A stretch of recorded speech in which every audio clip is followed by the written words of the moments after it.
नमस्कार विद्यार्थियों।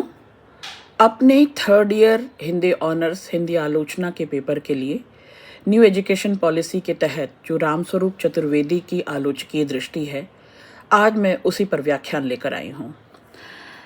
विद्यार्थियों, लंबे अरसे बाद व्याख्यानमाला हिंदी आलोचना पर आप ये देखें कि रामस्वरूप चतुर्वेदी और उनका हिंदी साहित्य का संवेदनात्मक इतिहास, आलोचना के क्षेत्र में रामचंद्र शुक्ल से जो यात्रा शुरू हुई, तो एक ज़रूरी पड़ाव के रूप में रामस्वरूप चतुर्वेदी को हम समझ सकते हैं। रामस्वरूप चतुर्वेदी हिंदी के आलोचकों में उस स्थान के अधिकारी हैं जिन्होंने आलोचना को मनुष्य के जातीय जीवन और उसकी संस्कृति से जोड़कर देखा।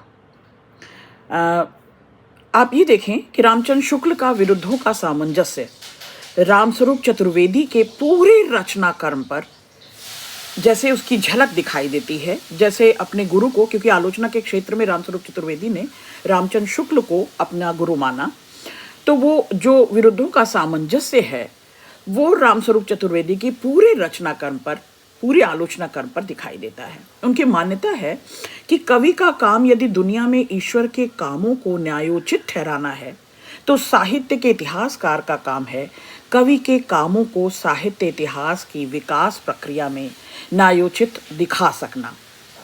रामचंद्र शुक्ल इसीलिए कहते हैं कि हिंदी जो चित्तवृत्तियों की परंपरा है, इसको अगर परखा जाए, साहित्य परंपरा को अगर परखा जाए, तो विरुद्धों का सामंजस्य जिसकी बात रामचंद्र शुक्ल करते हैं बार बार, वो रामस्वरूप चतुर्वेदी की आलोचकीय दृष्टि में बहुत साफ तौर पर दिखाई देती है। यानी कवि यदि अपने इर्द गिर्द के संसार को और जीवन को देख परख कर उसे अर्थ देता हो, तो आलोचक और इतिहासकार कवि की इस रचना में अर्थ का संधान करता है और उसे जोड़ता है। यानी रचना, आलोचना और साहित्य का इतिहास मानवीय जिजीविका के जीवन में अर्थ संधान के क्रमिक चरण हैं।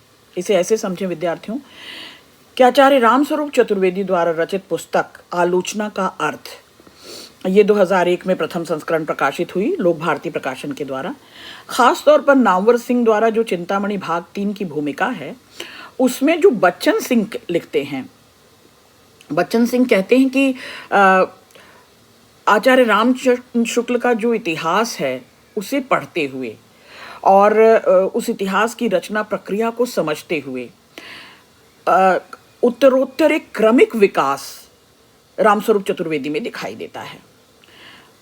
पुस्तक की एक व्यवस्थित दृष्टि से जो संरचना की गई है, हिंदी के शीर्ष आलोचक के रूप में उनका जो समग्र लेखन है और उसके जो महत्वपूर्ण पक्षों की दृष्टि है, उसका एक साथ विवेचन, एक अंतर क्रिया के तहत हम आज उसके अध्ययन करने की कोशिश करेंगे।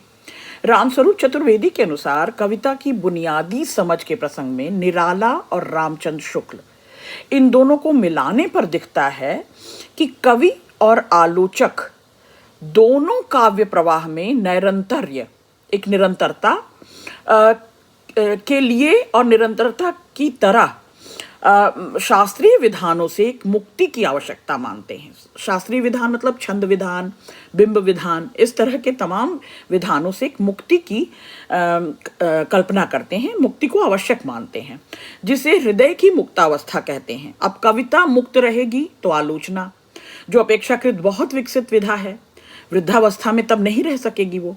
आचार्य रामचंद्र शुक्ल ने केवल हिंदी के पहले बड़े आलोचक के रूप में ऐतिहासिक क्रम में बने हुए हैं, मील के पत्थर के रूप में, पर अपनी चिंतन प्रक्रिया में भी, चिंतन के क्रम में भी वो पहले स्वाधीन चेता आलोचक के रूप में जाने चाहिए। कौन? रामचंद्र शुक्ल। तो अर्थ की विशिष्ट विकसनशील प्रक्रिया को केंद्र में रखने वाले आधुनिक हिंदी आलोचना को कई रूपों में पूर्व प्रकाशित करने वाले, और संदर्भ चाहे काव्य का हो, भाषा का हो, साहित्य और सांस्कृतिक संवेदनात्मक विकास का हो, इसके सामंजस्य की बात रामचंद्र शुक्ल भी करते हैं और रामचंद्र शुक्ल को मानने वाले रामस्वरूप चतुर्वेदी भी करते हैं। चलिए, तो भारतीय काव्य शास्त्र की सूक्ष्मता से अगर हम चर्चा करें तो क्रमशः महीन होती वर्गीकरण प्रणाली को संतुलित करने का काम और आधुनिक पश्चिमी साहित्य चिंतन को दूसरी ओर रखकर इस प्रक्रिया को आलोचना से जोड़ने, उसे विकसित करने का काम और शास्त्र के बजाय रचना की ओर अधिक उन्मुख हैं। चाहे वो रामस्वरूप चतुर्वेदी हैं, चाहे रामचंद्र शुक्ल हैं, वो रचना की परख पर बात करते हैं, उसमें शास्त्रीय विधानों की, बिंबों की, छंदों की बात नहीं करते। इसे फिर से समझें कि विचार और अनुभूति का जो संश्लेषण है, जो संश्लेष है, संश्लिष्टता है, साहित्य या काव्य में, उसी से अर्थ की सृष्टि होती है। इस प्रकार साहित्य में अर्थ की विकसनशील प्रक्रिया लगातार चलती है, जो देशकाल व व्यक्ति को छूती है। सुनिश्चित प्रतिमानों या कि पैमानों, पैमाने मतलब मापक, आलोचकीय मापक, जो सुनिश्चित मतलब परंपरा से जो चले आ रहे हैं, तो सुनिश्चित प्रतिमानों या पैमानों के सहारे, चाहे वो पुराने हो या नई कविता के, निरंतर विकसनशील प्रक्रिया को समझाया नहीं जा सकता। तो प्रतिमानों के आधार पर भी कविता नहीं लिखी जानी चाहिए या नहीं समझी जानी चाहिए। वस्तुतः कविता को यदि समझना है तो उसकी रचना प्रक्रिया को समझने की जरूरत है, और उसकी रचना प्रक्रिया में ही उसका विस्तार है। कविता का अर्थ विस्तार वहीं है, उसकी प्रक्रिया भी वहीं संभव है, और यही आलोचक का प्रधान कर्म है, ऐसा रामचंद्र शुक्ल भी मानते हैं और रामस्वरूप चतुर्वेदी भी। किसी आलोचक का जब किसी कविता से साक्षात्कार होता है तो प्रथम अनुभव उसका भाषा से होता है। प्रथम साक्षात जो है वो भाषा से होता है। कविता से भाषा के सहारे उसके अर्थ का बोध होता है, तो ये एक दूसरे तरह का अनुभव होता है। काव्यानुभव का अनुभव, फिर अर्थ के सहारे कविता के आधार का अनुभव ग्रहण करना, ये एक अनुभव का अनुभव करना। ठीक है विद्यार्थियों, काव्यानुभव के अनुभव का अनुभव करना, आलोचना यही है। रामस्वरूप चतुर्वेदी बार बार कहते हैं, याद होगा आपको, रचना की पुनर्रचना ही आलोचना है। तो यह अनुभव जिसमें रचना का अर्थ विस्तार स्वतः हो जाता है। इस प्रकार काव्य रचना और आलोचना में एक दृष्टिगत सामंजस्य रहता है, एक दिखाई देने वाला एक सामंजस्य दिखाई देता है। काव्यानुभव के अनुभव पर यही मर्म है। जहां कविता को समझने के लिए कविता की समझ जरूरी है, न कि किसी विचारधारा की। विचारधारा में फंसना रामस्वरूप चतुर्वेदी नहीं चाहते। वो किसी वैचारिक दबाव को महसूस नहीं करते, दबाव की दखलंदाजी अपनी आलोचना में महसूसना नहीं चाहते। अधिकतर विचारधारा के आग्रही आलोचक कविता में निहित अनुभव और अर्थ के विस्तार को बढ़ाने या उसको साक्षात कराने, सामने लाने के बजाय अपनी अपनी विचारधारा में फंस जाते हैं और अपनी विचारधारा का अर्थ विस्तार दे रहे होते हैं। तो कविता के लिए यह खतरनाक है, साहित्य के लिए भी यह। विद्यार्थियों, रामस्वरूप चतुर्वेदी ने उनके आलोचकीय दृष्टि अगर हम जानने की कोशिश करें तो उन्होंने कहा कि संसार को समझना या समझाना दर्शन का काम है, उसे बदलना, उसमें कुछ जरूरी फेरबदल करना, परिवर्तन लाना राजनीति का काम है। और इसी तरह पुनर्रचना करना, किसकी पुनर्रचना? संसार की पुनर्रचना करना साहित्य का जरूरी दायित्व है। तो इसी रूप में हमें रामस्वरूप चतुर्वेदी को समझने की जरूरत है। हमारे जो पाठ्यक्रम में जो पाठ लगा है, जो आलोचकीय लेख लगा है उनका, हम इसी रूप में समझने की कोशिश करेंगे कि संसार की पुनर्रचना साहित्य का दायित्व है। रामचंद्र शुक्ल सांस्कृतिक मूल्यों के लिए रामचरितमानस को केंद्र में लाते हैं। शुक्ल जी की जो आलोचना पद्धति है, जो आलोचना दृष्टि है, या जो ऐतिहासिक विवेक है, उनके युगीन साहित्य सृजन छायावाद से जुड़कर पुष्ट होता है। और इतिहास की इसी प्रक्रिया को समझने समझाने के लिए यह भी बहुत जरूरी है कि हम कुछ युग विशेष की संवेदना को भी समझें। रामचंद्र शुक्ल की तरह ही छायावाद और रामस्वरूप चतुर्वेदी भी फोकस करते हैं। यही वजह है, पाठ पढ़ते हुए हमने क्लासरूम में जब पाठ पढ़ा तो हमने देखा कि जो छायावाद के जो दो जरूरी पिलर हैं, स्तंभ हैं, यानी जयशंकर प्रसाद और सूर्यकांत त्रिपाठी निराला। इन दोनों में एक तुलनात्मक अध्ययन रामस्वरूप चतुर्वेदी करते हुए चलते हैं। रामस्वरूप चतुर्वेदी की आलोचकी दृष्टि में पहला बुलेट जो हो सकता है, पहला जरूरी बिंदु जो आप अपनी परीक्षा में बताएंगे, वो यही है कि रामस्वरूप चतुर्वेदी भाषा की सृजनात्मकता पर बहुत भरोसा करते हैं, बहुत बल देते हैं। विशेष ध्यान रामस्वरूप चतुर्वेदी का भाषा की सृजनात्मकता पर है, पॉइंट टू बी नोटेड। यही कारण है कि निराला और जयशंकर प्रसाद की तुलना करते हुए, चाहे वो निराला की शक्ति पूजा हो और चाहे निराला की ही दूसरी रचना कुकुरमुत्ता हो, आप देखें कि निराला की ही निराला से तुलना कर रहे हैं रामस्वरूप चतुर्वेदी। तो एक कवि विराट कवि कब होता है, महाकवि कब कहलाता है? जब वह इस तरह की भाषा के सृजनात्मक प्रयोग करे, अपने को रिपीट ना करे। और यही वजह है कि चाहे जयशंकर प्रसाद की कामायनी है या सूर्यकांत त्रिपाठी निराला की राम की शक्ति पूजा है, इनकी भी तुलना होती है। इनका जहां जहां कॉमन कुछ है, जहां जहां एक समरसता पाई जा रही है, उसकी भी बात कर देते हैं रामस्वरूप चतुर्वेदी।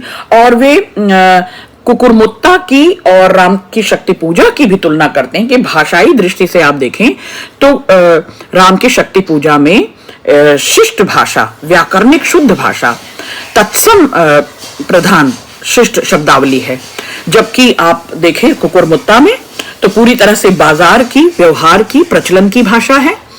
आप इसी तरह से इस बात को और थोड़े विस्तार के साथ अगर देखना चाहें तो कह सकते हैं कि आधुनिक होना, लेखक और रचनाकार का समकालीन होना आधुनिक होना नहीं होता। आधुनिकता केवल समकालीनता से नहीं चिन्ही जानी चाहिए, यह केवल कालबोध हुआ। जब मूल्यबोधी अर्थ निकालना हो आधुनिकता का, तो हमें इतिहास खंगालने की जरूरत होती है। इतिहास और समाजशास्त्र का ज्ञान साहित्य को समृद्ध करता है।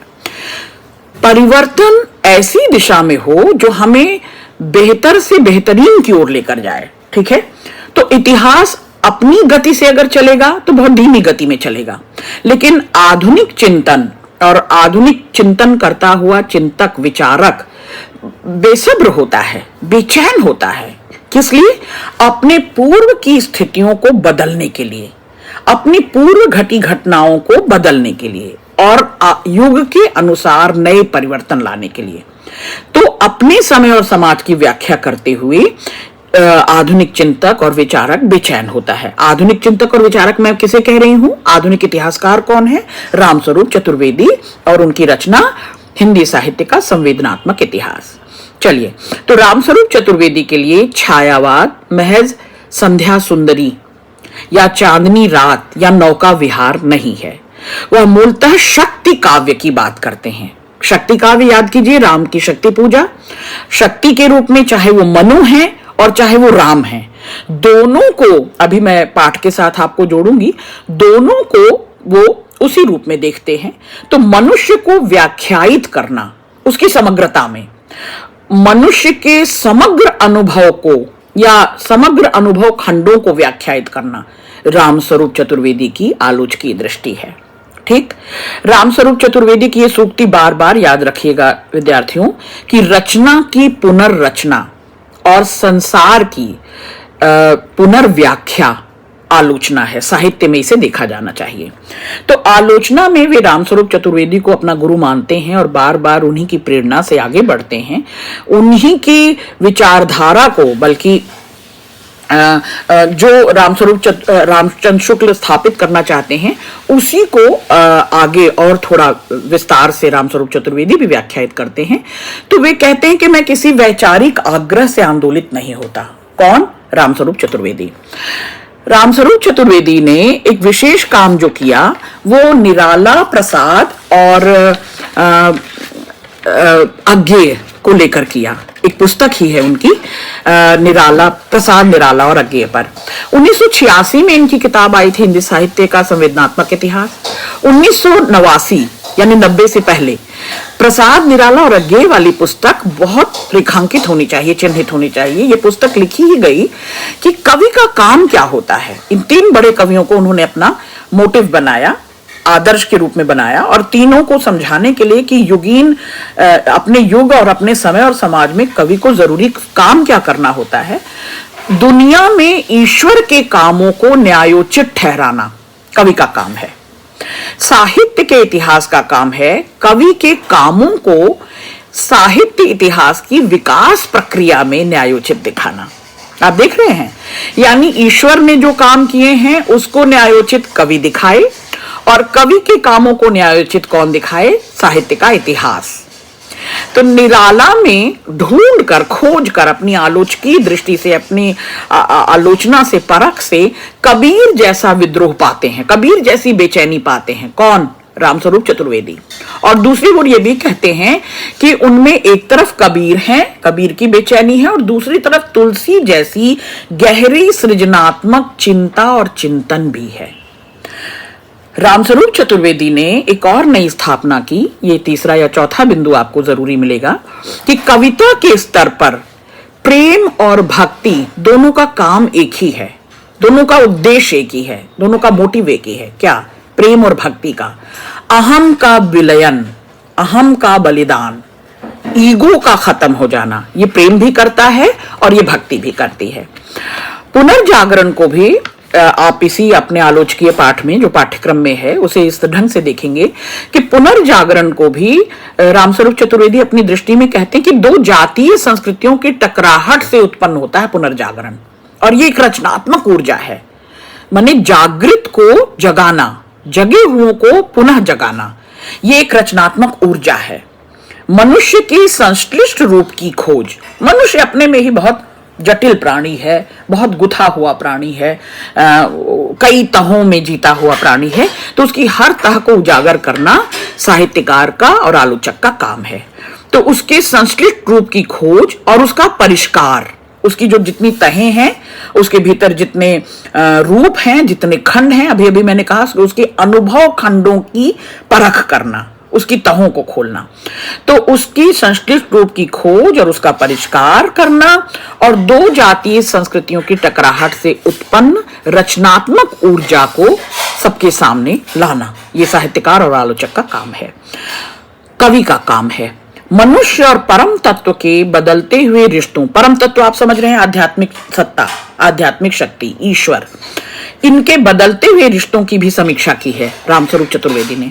और इस क्रम में उन्होंने ये लक्षित किया कि आधुनिक काल में मनुष्य संपूर्ण रचना और और चिंतन के केंद्र में है।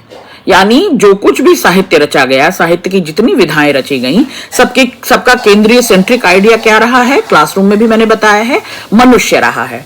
तो मनुष्य हर साहित्य और हर रचना और हर चिंतन के केंद्र में है। अब ईश्वर जो है वो उसकी व्यक्तिगत आस्था की चीज है, ये क्लासरूम में भी मैंने पढ़ाया था, उसकी व्यक्तिगत आस्था की चीज है। वो विषय उस ईश्वर नामक ईश्वर के विषय को लेकर चित्रण करना, आलोचना करना अब कवि का काम नहीं रह गया है, साहित्यकार का काम नहीं रह गया है। चलिए पाठ की ओर बढ़ते हैं, तो अब कुछ जरूरी बिंदुओं पर बातचीत कर ली जाए। पाठ है निराला विद्रोह और मुक्त छंद का प्रवाह। देखिए, उन्होंने निराला ने जयशंकर प्रसाद को एक चिट्ठी लिखी, और उस चिट्ठी में उन्होंने लिखा, जो 1936 में उन्होंने अपना एक पत्र लिखा, और उसमें वरिष्ठ कवि प्रसाद को लिखा कि व्यंग्य के पैनेपन का सही प्रयोग करते हुए मैंने सुना है आप उपनिषदों से नीचे उतरना पसंद नहीं करते। तो प्रसाद को पत्र लिखते हुए प्रसाद की परंपरा मोह को, शास्त्र मोह को पर तंज कसा है निराला ने। क्यों? क्योंकि निराला विद्रोह के कवि हैं, मुक्त छंद के प्रवाह के कवि हैं। दोनों कवियों की व्यक्तिगत तुलना करते हुए दरअसल रामस्वरूप चतुर्वेदी निराला की उस बलवती इच्छा को भी प्रकट करना चाहते हैं जो खड़ी बोली को लेकर है। निराला की ये बलवती इच्छा थी कि खड़ी बोली में भी वो मिठास आ जाए, खड़ी बोली भी जन सामान्य और कलावंतों को बराबर रूप में एक जैसा भाए, जैसी कि ब्रजभाषा भा रही थी। यही वजह है कि निराला अभिजात का विरोध तो करते हैं, पर अभिजात का विरोध करते हुए भी वे चाहते हैं कि खड़ी बोली भी उसी रूप में स्थापित हो जिस रूप में कविता में ब्रजभाषा स्थापित थी। तो निराला का विद्रोह अधिक स्पष्ट और मुखर दिखाई देता है। वो खड़ी बोली को जनसामान्य की भाषा बना देना चाहते थे, है ना, अभिजात अब कुलीन की भाषा न रह जाए। और जो ब्रजभाषा में गीत लिखे जा रहे थे और जो प्रसिद्ध हो रहे थे जनसामान्य में भी और कलावंतों में भी, कलावंत जब कह रही हूं तो मतलब एलीट में, संभ्रांत में, जो कला की पारखी लोग हैं, उन दोनों में। तो निराला की ये बलवती इच्छा थी कि खड़ी बोली भी अब उसी रूप में कविता की काव्य भाषा के रूप में सार्वजनिक हो जाए। चलिए एक दूसरी बात, मुक्त छंद के आग्रही हैं। तो लेकिन छंद की मुक्ति तो आधुनिक काल की विशेषता है। निराला की विशेषता उससे आगे बढ़ जाती है। दरअसल वो जातीय मुक्ति से मुक्त छंद को जोड़ते हैं, यानी छंद विधान को नए ढंग से होना पड़ेगा, नए व्यवस्थित ढंग से होना पड़ेगा। उसके यति और गति के विधान में कुछ बदलाव, जरूरी बदलाव करने पड़ेंगे। यही वजह है कि आप प्रेम पथिक में प्रसाद की ये रचना देखें, वह कल्याण कामना जो जग जनक सभी की करता है, व्यक्ति मात्र के लिए नहीं है, दुख देखकर अपना ही मत समझो सब दुखी जगत को, मत लांछन दो ईश्वर को। तो अपना ही पर बलाघात हो रहा है। और इसी तरह राम की शक्ति पूजा में निराला कहते हैं, अन्याय जिधर है उधर शक्ति, कहते छल छल हो गए नयन। तो छल छल शब्द पर बलाघात हो रहा है, बलपूर्वक कह रहे हैं। बूंद कुछ बूंद पुनः ढल के दृग्जल। तो राम की आंखों से बूंद का ढुलक जाना ठीक वैसे ही जैसे तुलसी मध्यकाल में स्थापित हैं, निराला आधुनिक काल में स्थापित हैं। यानी आप भाषा के रूप में देखें तो राम की शक्ति पूजा की भाषा और प्रसाद की भाषा एक सी है ना। दोनों में तत्सम प्रधान शब्दावली है। लेकिन रामविलास शर्मा कहते हैं कि निराला अतुकांत कविता तो निराला से पहले भी लिखी जा रही थी, लेकिन केवल अतुकांत कविता नहीं बल्कि अतुकांत मुक्त छंद की कविता हिंदी में निराला की पहली जूही की कली ही मानी जानी चाहिए। जो कुछ उससे पहले लिखा गया था वो अतुकांत कविता कही जाएगी, लेकिन अतुकांत मुक्त छंद की पहली कविता जूही की कली कही जाएगी। चलिए आगे बढ़ती हूँ। आप निराला से ही अगर तुलना करना चाहें तो आप देखेंगे कि जो भाषा राम की शक्ति पूजा की है वह भाषा कुकुरमुत्ता की नहीं है। राम की शक्ति पूजा में निराला एक अभिजात्य को देखते हैं, उनकी कथा वस्तु का भी अभिजात्य दिखाई देता है। कुकुरमुत्ता बिना किसी चिंता के हुए अपने आप उपजा है और वो अबे सुनबे गुलाब। तो निराला के विकास क्रम को अगर हम समझते हैं सहसा तो ये विश्वास करना कठिन हो जाता है कि क्या ये निराला की ही पंक्तियां हैं, क्या निराला की कविता है कुकुरमुत्ता। लेकिन एक विराट कवि, एक बड़ा कवि, एक महाकवि निराला कहलाते थे। तो एक महाकवि वही होता है जो अपने साथ ही बड़े प्रयोग करे। एक अगली बात, जो मुक्त छंद और रचना कर्म की सुविधा के लिए हम काव्य प्रवाह में जो गति लाने की बात निराला करते हैं, तो निराला जातीय छंद और कवित्व को तोड़ने की बात करते हैं। वो लय का फिर से संधान माने खोज करने की बात करते हैं, यानी नए लय का संधान। और जो पुरानी अतुकांत कविताओं में छंद विधान है उसको पुनर्व्यवस्थित करना चाहते हैं। तो छंद, लय और संगीत का पूरा अध्ययन निराला करते हैं। उनकी दरअसल वो पल्लव की भूमिका में मुक्त छंद का प्रयोग, इस पर एक लेख लिखते हैं और वो लिखते हैं मुक्त छंद का प्रयोग उन्होंने एक स्वतः निर्मित अवरोध के तौर पर किया। निराला ने परिमल की भूमिका में लिखा कि मुक्त छंद तो वह है जो छंद की भूमि में रहकर भी मुक्त हो। आप देख रहे हैं, जिसे आप याद करें रामचंद्र शुक्ल हृदय की मुक्तावस्था कहते थे।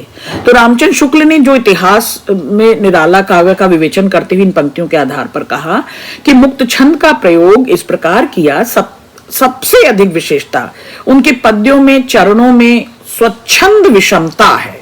स्वच्छंद विषमता, कोई चरण बहुत लंबा, कोई बहुत छोटा, कोई मझोला, ये देखकर बहुत लोग कहते हैं कि ये छंद केंचुआ छंद, निराला के छंद को केंचुआ छंद कहने लगे थे। बेमेल चरणों की विलक्षण आजमाइश, ये रामचंद्र शुक्ल ने निराला के नए छंद विधान को कहा। तो आप देखें कि निराला अपने साथ, अपनी कविता के साथ, अपनी काव्य भाषा के साथ भी सृजनात्मक प्रयोग कर रहे हैं। निराला ने चाहे वो सरोज स्मृति हो, चाहे वो तुलसीदास हो या राम की शक्ति पूजा हो, क्लासिकी पद्धति की रचनाएं की। निराला की उपलब्धियों के शिखर में बड़े व्यवस्थित ढंग से छंद विधान देखा जा सकता है। अवरोध है, प्रवाह है, और दोनों को एक साथ निराला साध रहे हैं। ये काव्य वैविध्य कहलाता है। विद्यार्थियों, अपनी ही कविता में विविधता, ये निराला के विद्रोह को उद्घाटित करता है। दरअसल निराला कितने प्रयोग कर रहे हैं तत्सम तद्भव शब्दावली के साथ, या छंद और लय के साथ, छंदबद्ध और छंद मुक्त रचनाओं के साथ, ये देखने लायक बात है। अगर विषय की विविधता की बात करें तो निराला ब्रजभाषा को भी महत्व दे रहे हैं, कवित्त छंद को भी, और रीतिकाल के प्रति भी उनका झुकाव है। ब्रजभाषा हो या रीतिकाल हो, इसको आदर देने का काम निराला ने किया है, जबकि वो विद्रोह के कवि हैं, प्रगतिशील कवि हैं।